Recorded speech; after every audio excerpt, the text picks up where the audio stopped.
합니다. 우리 하나님 말씀 에스라서 10장 9절에서 19절까지 말씀 같이 보겠습니다.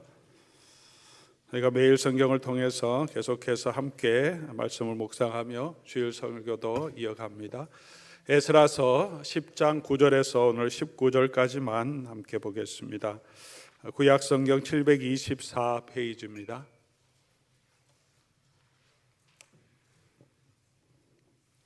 제가 하나님 말씀 받드리겠습니다. 유다와 베냐민 모든 사람이 3일 내에 예루살렘에 모이니 때는 아홉째 달 20일이라 무리가 하나님의 성전 앞 광장에 앉아서 이 일과 큰 비 때문에 떨고 있더니 제사장 에스라가 일어나 그들에게 이르되 너희가 범죄하여 이방 여자를 아내로 삼아 이스라엘의 죄를 더하게 하였으니 이제 너희 조상들이 하나님 앞에서 죄를 자복하고 그의 뜻대로 행하여 그 지방 사람들과 이방 여인을 끊어버리라 하니 모든 회중이 큰 소리로 대답하여 이르되 당신의 말씀대로 우리가 마땅히 행할 것이니이다. 그러나 백성이 많고 또 큰 비가 내리는 때니 능히 밖에 서지 못할 것이요 우리가 이 일을 크게 범죄하였은즉 하루 이틀에 할 일이 아니오니 이제 온 회중을 위하여 우리의 방백들을 세우고 우리 모든 성읍에 이방 여자에게 장가든 자는 다 기한에 각 고을의 장로들과 재판장과 함께 오게 하여 이 일로 인한 우리 하나님의 진노가 우리에게서 떠나게 하소서 하나 오직 아사헬의 아들 요나단과 디과의 아들 아스야가 일어나 그 일을 반대하고 모술람과 레위 사람 삽부대가 그들을 돕더라. 사로잡혔던 자들의 자손이 그대로 한지라. 제사장 에스라가 그 종족을 따라 각각 지명된 족장들 몇 사람을 선임하고 열째 달 초하루에 앉아 그 일을 조사하여 첫째 달 초하루에 이르러 이방 여인을 아내로 맞이한 자의 일 조사하기를 마치니라. 제사장의 무리 중에 이방 여인을 아내로 맞이하는 자는 예수와 자손 중 요사닥의 아들과 그의 형제 마세야와 엘리에셀과 아립과 그달랴라. 그들이 다 손을 잡아 맹세하여 그들의 아내를 내보내기로 하고 또 그 죄로 말미암아 수장 한 마리를 속건제로 드렸으며. 아멘. 오늘 본문은 이렇게 에스라가 개역한 이야기로 진행되고 있습니다. 우리 이런 말이 있죠. 고인물은 썩는다. 뭔가 새로운 변화를 있기 위해서는 새로운 것이 들어오고 또 들어왔던 것은 나가는 이런 순환이 있어야 합니다. 자동차 엔진도 엔진 오일을 또 오래 쓰면 교체해주고 플러시하고 새로운 것을 넣어야 엔진을 오래 사용할 수 있습니다. 사람의 몸도 마찬가지죠. 우리가 피부 세포의 수명이 28일 정도 되고 또 세포가 가장 많이 생존하는 세포는 적혈구라고 하는데 120일 정도 된다고 합니다. 우리 각 몸을 구성하고 있는 세포가 그 정도밖에 살지 않고요. 하루에 3,300억 개의 세포가 새롭게 죽고 새롭게 또 만들어진다고 합니다. 그러니까 저희 몸이 한 6개월 지나면 이전의 몸이 아닌 거죠. 새로운 세포들이 다 조직에 들어와서 새로운 몸이 되어가고 있습니다. 그래서 우리가 건강하게 우리가 지금도 살아있는 겁니다. 그냥 그대로 예전대로 있으면 몸이 죽어가게 되겠죠. 영적인 일도 새롭게 되는 리뉴얼, 갱신이 필요합니다. 하나님께서 하나님 백성과 이 언약을 맺으실 때 한 번 맺은 언약을 계속 이어가지 않으시고 계속 새롭게 그 언약을 갱신하십니다. 아브라함과 언약을 맺으신 후에 아브라함과 그 자손들에게 맺은 언약이지만 이삭이 다시 이제 아브라함을 이어서 이제 하나님의 백성의 계대를 이어갈 때 이삭을 만나시고 이삭과 함께 다시 하나님께서 언약을 맺으십니다. 내가 네 하나님이 되겠고 너는 내 백성이 되겠다. 야곱이 났을 때도 야곱을 축복하시고 야곱과 다시 언약을 새롭게 갱신하십니다. 이 아브라함과 이삭과 야곱의 하나님이 출애굽한 이후에 이스라엘 12지파와 함께 새롭게 언약을 만드시고 포로 후 세대, 이 출애굽에서 나온 그 세대와 언약을 맺으신 하나님께서 40년 후에 광야에서 이제 가나안 땅으로 들어가는 새로운 세대와 마지막에 다시 언약을 갱신하십니다. 늘 새로운 세대와 새롭게 하나님의 말씀과 언약을 갱신하시고 새롭게 하시며 새로운 세대가 믿음 안에 다시 새로운 결심을 가지고 서도록 하십니다. 그렇게 이어오시면서 예수 그리스도 안에서 우리가 새롭고 영원한 언약으로 하나님께서 새 언약을 맺어주시고 저와 여러분이 하나님의 자녀가 되게 하셨습니다. 그러나 하나님의 자녀된 저와 여러분들도 우리가 계속해서 우리를 새롭게 해야 한다고 말하고 있습니다. 왜냐하면 우리가 이 세상에 살아가고 있기 때문에, 그리고 이 죄의 영향을 아래에 있는 우리의 육신의 정욕을 가지고 여전히 살아가고 있기 때문에 날마다 새롭게 우리 자신을 바꾸지 않으면 우리는 이 세상과 이 문화와 하나님을 떠난 그런 삶을 살아갈 수밖에 없기 때문에 그렇습니다. 로마서 12장 2절에 너희는 이 세대를 본받지 말고 마음을 새롭게 함으로, 그죠? 마음을 새롭게 함으로 변화를 받아. 한번 예수 믿을 때만 결심하는 게 아니라 날마다 계속해서 마음을 새롭게 해야 하는 거죠. 에베소서 4장 22절 이하에도 동일한 말씀을 합니다. 그러므로 썩어져가는 구습을 쫓는 옛사람은 그런 습관, 그런 행동들은 벗어버리고, 계속 우리가 하루 지나면 옷을 벗어버리고 새 옷을 입듯이 우리가 그런 죄의 습관들, 이런 모습들을 벗어버리고 더 의와 진리로 거룩하심으로 지으심을 받은 새 사람을 입어라. 벗어라, 입어라 하는 것은 한 번 하는 명령이 아니라 계속해서 반복해서 하라는 말씀입니다. 계속해서 벗어버리고 계속해서 새 사람을 입어야 합니다. 그래야 우리가 영적으로 건강하게 우리가 자랄 수 있습니다. 우리가 한 해를 정리하는 그런 시기에 있습니다. 11월 한 달 또 감사의 계절이고, 또 하나님께서 해주신 놀라운 은혜를 우리가 다시 한번 살펴보고, 또 우리 속에 부족했던 것이 무엇인지를 또 살펴보면서 한 해를 계획할 때 12월에는 우리가 부족했던 부분은 다시 바꾸어서 새로운 결심으로 나아갈 수 있기를 바랍니다. 오늘 본문은 에스라와 이스라엘 공동체가 포로 후에 다시 성전을 건축했지만 그 공동체가 새롭게 되어야 할 필요성을 에스라가 발견합니다. 그래서 돌아와서 보니까 그들이 여전히 이방 사람들과 같이 생활하고 그들과 통혼하면서 여전히 변화되지 못한 부분이 있어서 그것을 새롭게 하는 내용을 지금 기록해 주고 있습니다. 오늘 본문을 통하여서 또 에스라가 한 일들을 통하여서 이스라엘 공동체가 어떻게 영적으로 회복되고 갱신했는지를 우리가 살펴보면서 오늘 저와 여러분들도, 우리의 가정도, 우리 사회도 영적으로 새롭게 되는 그런 축복이 있기를 주의 이름으로 간절히 소원합니다. 영적으로 새롭게 되기 위해서 먼저 해야 될 것, 오늘 에스라서를 통해서 우리에게 보여주는 가장 중요한 원리는 죄의 문제를 해결하고 회개하고 죄를 두려워하는 마음이 있어야 합니다. 9절 말씀 보면 온 백성이 이 일과 큰 비 때문에 떨고 있더라 이렇게 표현하고 있습니다. 이때가 언제냐 하면 오늘 본문에 나오는 대로 아홉째 달은 이제 유대 달력으로 아홉째 달은 6월절이 보통 우리 부활절에 겹쳐지는 게 3월이잖아요. 한 3개월 정도 차이 나는데 아홉째 달은 12월 정도 되는 거죠. 월력이니까 조금 차이는 있지만, 그럼 12월 되면 유대 땅도 우리 캘리포니아랑 날씨가 비슷하거든요. 겨울에는 우기고 또 춥고 여름에는 덥고 건조합니다.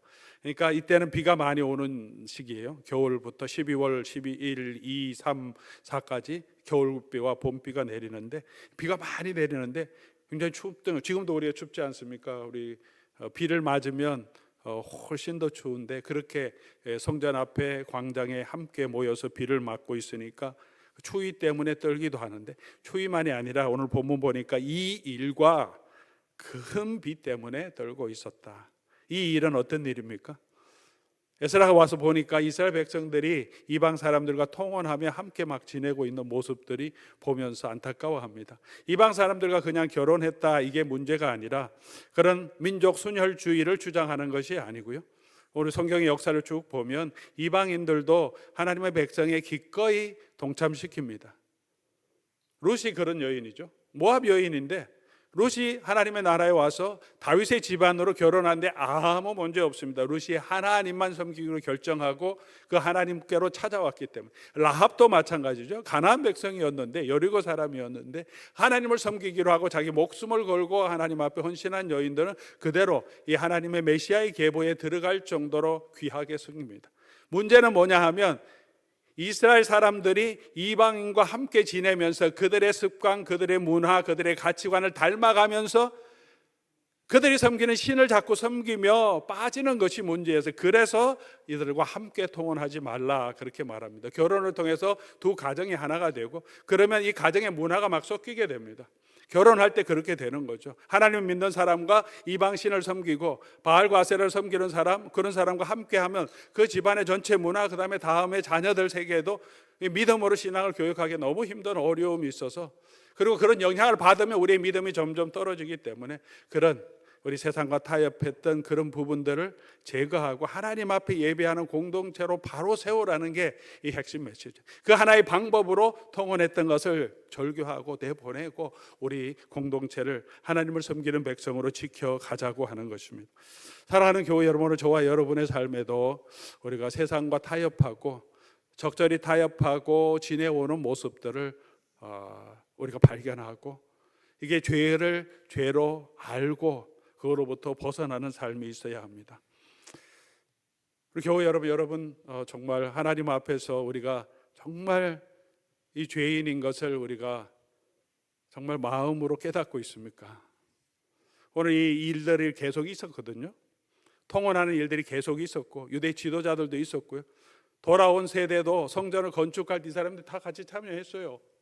그러고 살고 있었는데 그냥 묵인하고 그냥 두고 살았는데, 그래도 뭐 하나님 예배하면 되지 그렇게 하고 있었는데, 에스라가 와서 보니까 이건 아니다라는 생각이 든 거죠. 그래서 에스라가 자기 옷을 찢으면서 이런 죄를 우리가 범하면 안 된다, 그렇게 지금 에스라는 이것을 죄로 보고 안타까워하고 먼저 기도하고 있습니다. 같은 것을 보는데 안타까워할 수도 있고 그냥 그렇지, 그게 우리 사는 삶이지, 그게 뭐 믿는 사람도 그럴 수 있지, 이렇게 지나갈 수도 있다는 거죠. 죄가 죄로 여겨질 때 그래야 우리가 변화가 있을 수 있습니다. 의인은 없나니 하나도 없으며 깨닫는 자도 없고 하나님을 찾는 자도 없고, 하나님 앞에서 저와 여러분은 계속해서 하나님의 뜻대로 살기보다 우리 마음대로 살아가려고 하는 그런 모습들이 우리 죄의 가장 큰 뿌리라고 성경은 말합니다. 믿음으로 하지 않는 모든 것들은 다 죄라고 말합니다. 하나님이 원하시는 것은 무엇입니까? 시편 51편 17절 보니까 하나님이 구하시는 것은 상한 심령이라. 하나님이여 상하고 통회하는 마음을 주께서 멸시하지 아니하십니다. 하나님은 내가 이걸 할 수 있습니다, 잘난 사람, 그런 결심이 있는 사람, 그런 사람을 들어서시는 것이 아니고, 하나님 앞에서 저는 부족합니다, 하나님 나를 도와주십시오, 나를 불쌍히 여겨주십시오, 나의 믿음 없는 것을 도와주십시오, 그렇게 엎드리는 사람을 통해서 하나님이 일하시고 그들을 하나님께서는 구원해 주시고 치유해 주시고 회복시켜 주십니다. 사랑하는 교회 여러분, 우리가 얼마나 큰 죄인인지를 깨닫게 하기 위해서 성령을 우리에게 부어주십니다. 죄를 두려워하는 마음은 성령께서 주시는 마음입니다. 우리 스스로 이게 뭐가 죄냐, 우리 살펴보고 우리가 죄의 책감을 느끼고 죄에 대한 회개의 마음이 생기는 것이 아닙니다. 우리 마음 속으로 있으면, 내 자신을 돌아보면 죄보다는 억울한 게 더 많고요, 그냥 부족해서 자기 연민에 빠지는 것이 더 많습니다.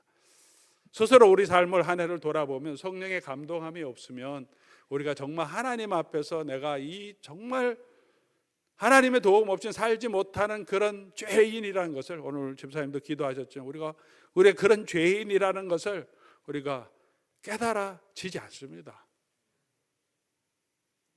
그런데 성령께서 우리 가운데 금하시면 가장 먼저 나타난 것은 내가 얼마나 하나님 앞에서 추악한 죄인인 것을 깨닫게 하십니다. 회개하게 하시고 눈물로 하나님 앞으로 나아가게 하시고, 그래서 하나님 은혜 없이는 살 수 없습니다 고백하게 하시고, 또 그 하나님의 은혜로 구원받은 것을 감사하게 하십니다. 성령에 충만하고 성령의 은혜를 받은 가장 큰 증거입니다. 에스겔서 36장 26절 보면 내가 너희에게 새 마음을 주고 새 마음을 너희에게 주되 너희 육신에서 굳은 마음을 제거하고 부드러운 마음을 줄 것이다. 왜 성령이 우리 가운데 거하시면 우리가 회개하는 마음이 생깁니까? 성령은 거룩한 영이죠. 하나님의 영이기 때문에 거룩한 영이 우리 가운데 오면 우리 속에 더러운 것들이 분명하게 보이기 때문에 그렇습니다. 어두운 곳에서는 우리가 지저분한 것이 잘 안 보이잖아요.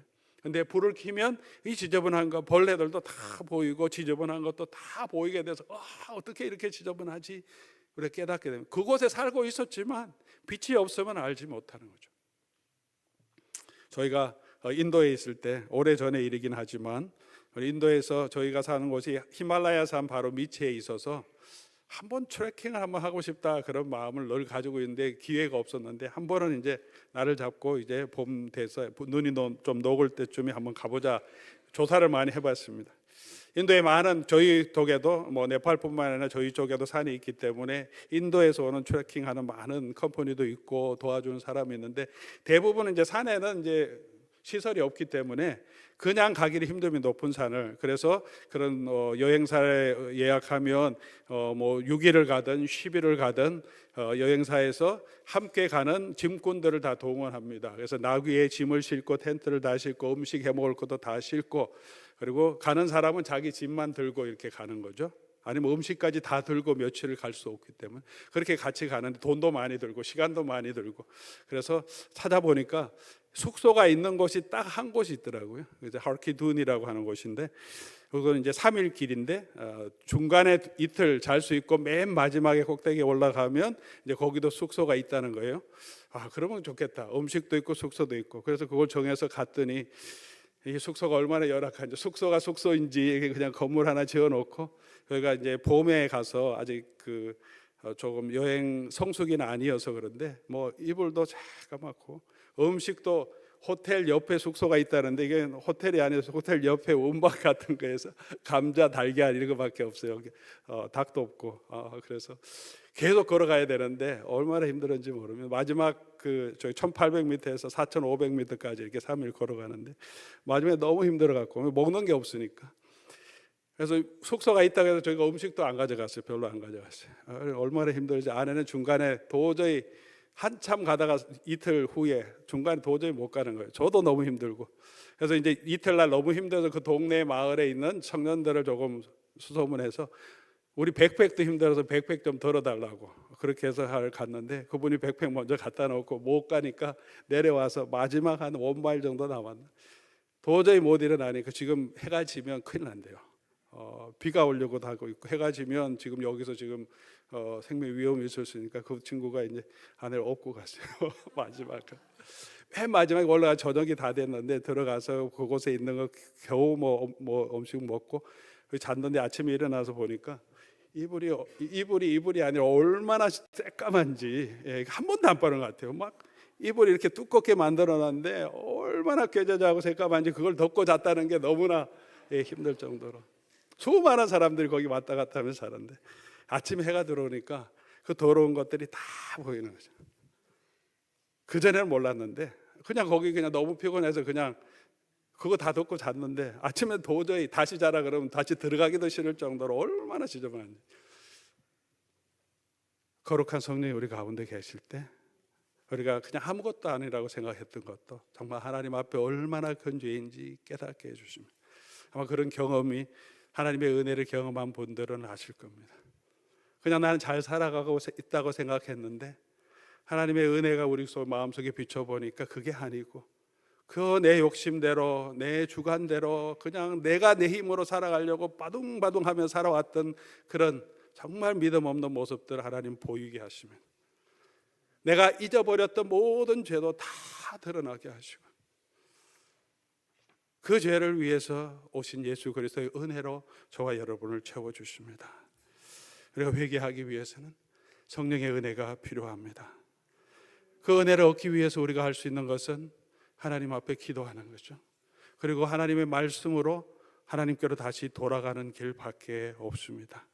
은혜를 사모하는 마음으로 우리 하나님께로 다시 돌아가서 우리가 얼마나 큰 죄인인지를 알고 그곳에서 돌이킬 때 우리의 영혼이 새롭게 되고, 그럴 때 우리의 가족이 새롭게 되고 우리 교회가 새롭게 되는 놀라운 은혜가 저와 여러분에게 있을 줄 믿습니다.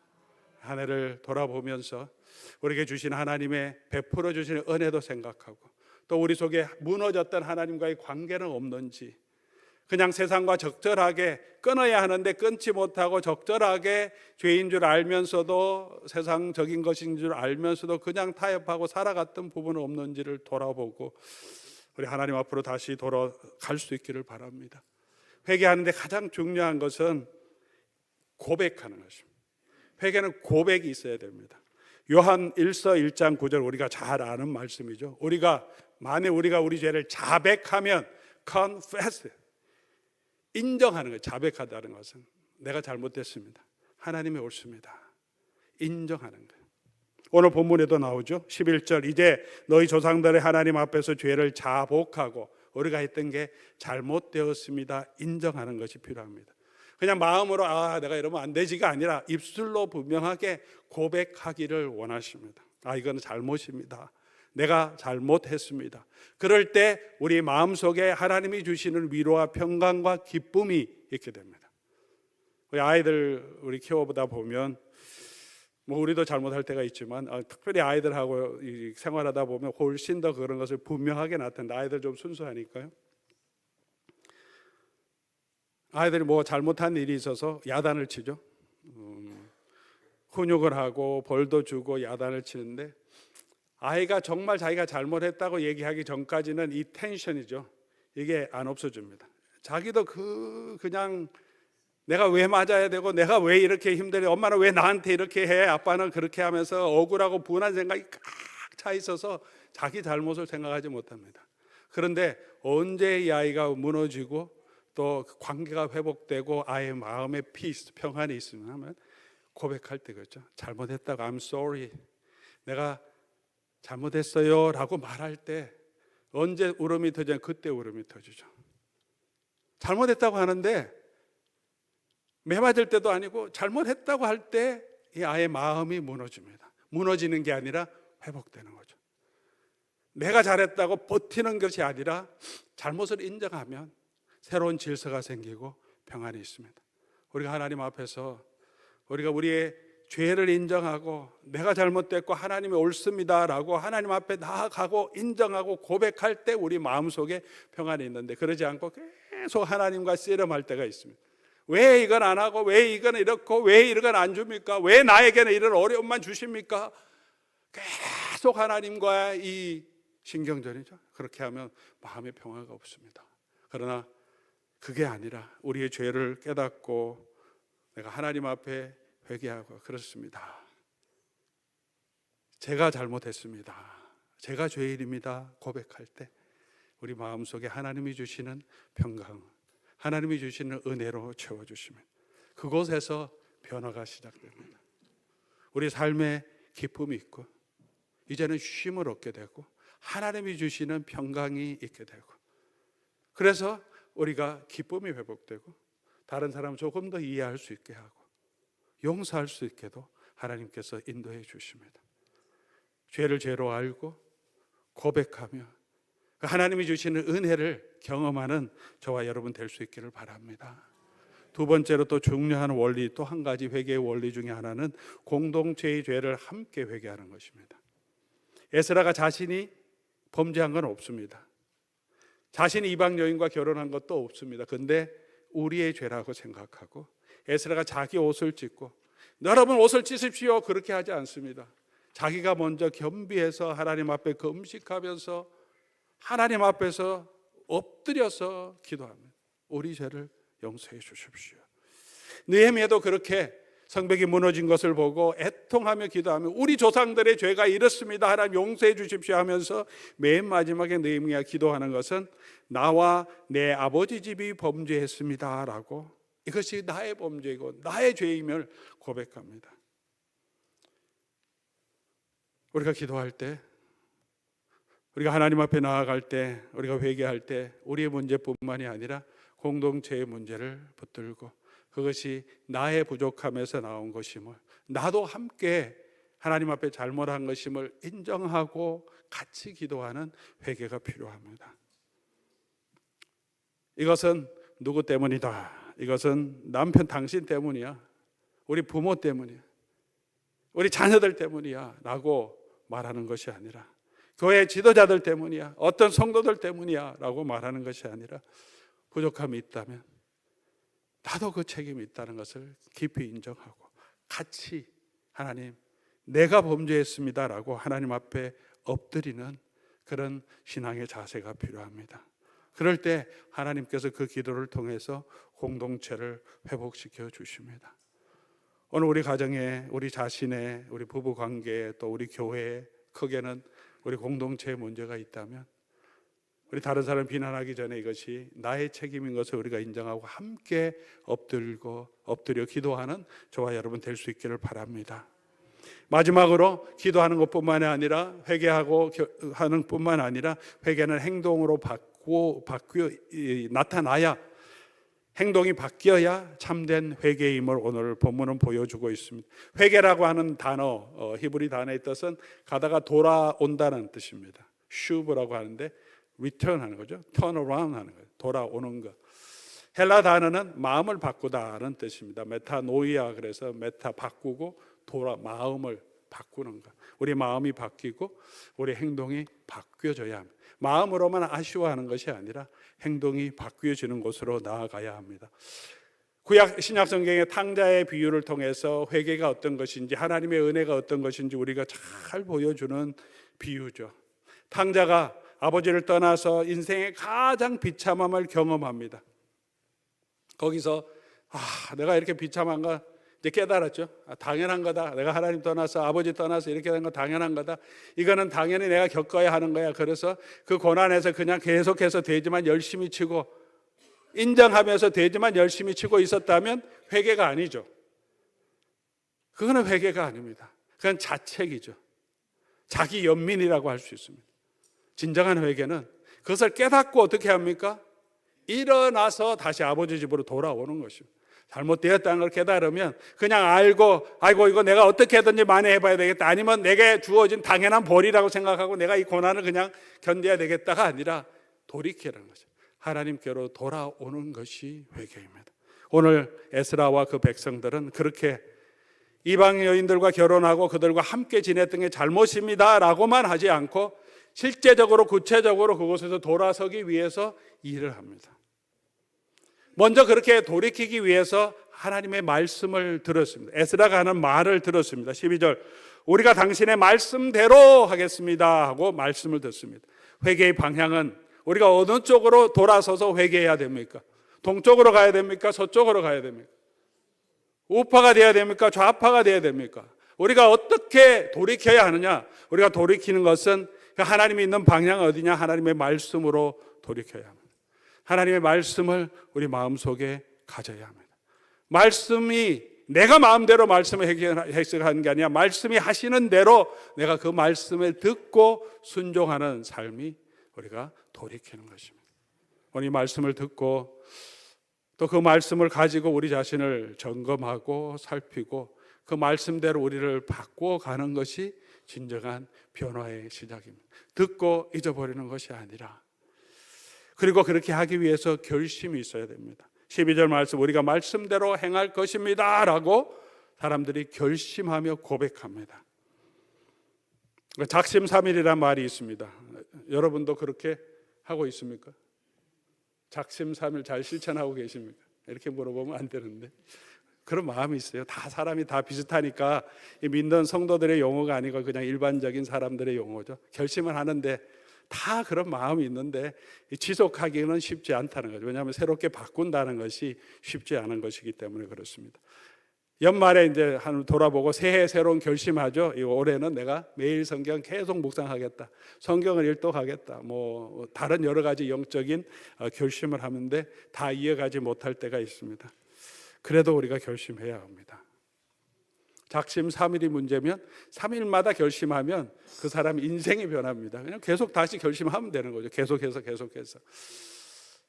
하나님은 실패하는 사람을 나무라지 않고 아무것도 안 하는 사람을 하나님은 책망하십니다. 마음이 완악한 사람이죠.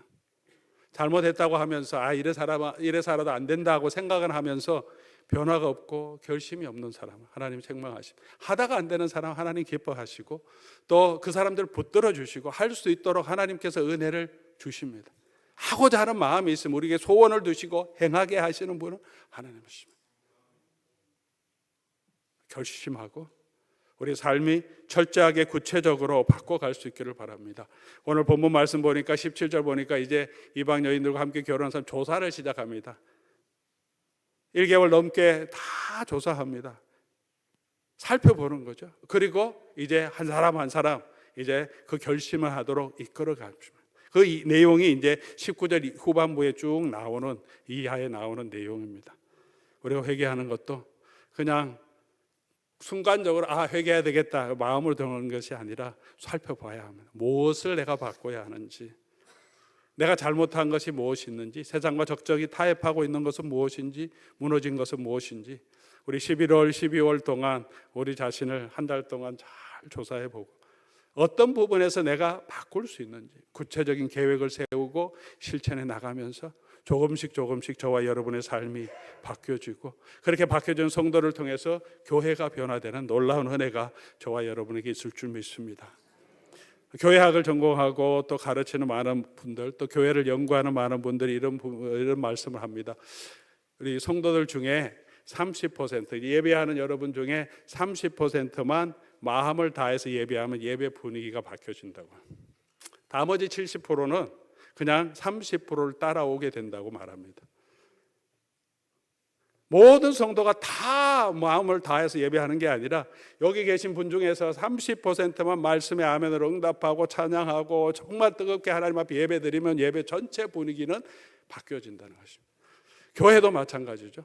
보통 열심히 일하는 분이 보통 어느 교회든지 한 30% 열심히 일하고 나머지 한 30%는 중간에 계시고 30%는 그냥 왔다 갔다 하는 그런 부분이 그냥 보통 3등분 됩니다. 우리만 일하냐 그렇게 할 것이 아니라 그런 30%가 헌신하면 하나님이 전체 공동체를 바꿔주실 겁니다. 우리 가정도 마찬가지죠. 내가 먼저 하나님의 말씀 앞에 엎드리고 내가 변하기로 결심하면 우리 배우자도 우리 자녀도 우리 가족들도 형제들도 변화가 되는 것을 경험하게 될 것입니다. 쉬운 일은 아니라는 것을 오늘 본문도 우리에게 보여줍니다. 반대하는 사람이 있어요. 16절 보니까 사로잡혔던 사람 15절이죠. 오직 아사헬의 아들 요나단과 디과의 아들 아스야가 일어나서 이 일에 반대함으로, 반대하니까 동조하는 사람도 있습니다. 무슬람과 레위 사람 삽부대가 그들을 돕더라. 언제나 우리가 영적으로 새롭게 하려고 하는 일에는 반대하는 사람, 그것에 동조하는 사람이 있어서 우리의 마음을 낙심하게 만들고 이 일을 진행하지 못하게 하는 일들은 언제나 있습니다. 그러나 에스라와 함께하는 많은 성도들이 같이 마음을 합해서 이 일을 18절부터 진행합니다.